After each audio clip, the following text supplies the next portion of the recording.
వైద్యం కోసం ఆసుపత్రికి వచ్చే పేదలకు మెరుగైన నాణ్యమైన వైద్యం అందించడంతో పాటు వారికి అందించే ప్రతి వైద్య సేవలోనూ బాధ్యతగా అన్ని స్థాయిల్లో ఆసుపత్రిలో సేవలు అందించాలని తిరుపతి జిల్లా కలెక్టర్ డాక్టర్ ఎస్ వెంకటేశ్వర్ పేర్కొన్నారు.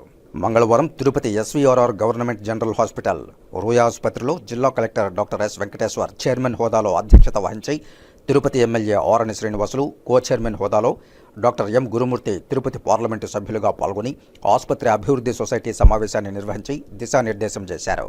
ఈ సందర్భంగా Ruia hospital superintendent Raviprabhu member convener హోదాలో అజెండా అంశాలపై కమిటీకి నివేదించారు.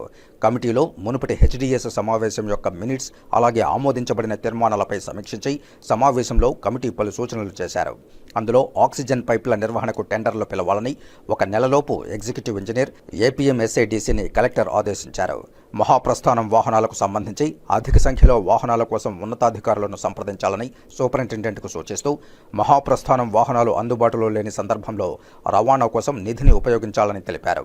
ఎట్టి పరిస్థితుల్లోనూ రోగులకు ఇబ్బంది లేకుండా చూడాలని ఆదేశించారు. ఎలక్ట్రికల్ ఇంజనీర్ ఏపీఎంఎస్ఐటిసి గతంలో కోవిడ్ వార్డుల్లో ఉపయోగించిన ఎయిర్ కండిషనర్లను డ్యూటీ డాక్టర్ల గదులు అలాగే అత్యవసర మెడిసిన్లోని ఇతర ప్రదేశాలకు ఎక్కడైనా అవసరమైనప్పుడు మార్చమని ఆదేశించారు.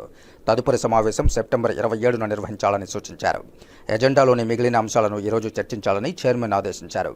తదుపరి సమావేశానికి అన్ని విభాగాల ప్రధాన విభాగాధిపతులు, AMW agency, A1 sanitation agency, expert security services, NephroPlus, Pramodini ఏజెన్సీలు, నర్సింగ్ సూపరింటెండెంట్, సిరిక్స్ ఏజెన్సీ, బయోమెడికల్ ఇంజనీర్ మరియు జూనియర్ డాక్టర్స్ అసోసియేషన్ ప్రతినిధులను రావాల్సిందిగా ఆదేశించారు. ఈ సమావేశంలో తిరుపతి ఎస్వి మెడికల్ కళాశాల principal doctor PA Chandrasekharan, APMSIDC executive engineer M Sivaramireddy, Tirupati జిల్లా ఆరోగ్య మరియు వైద్యాధికారి doctor U Srihari, member B Lakshmipati తదితర సభ్యులు పాల్గొన్నారు.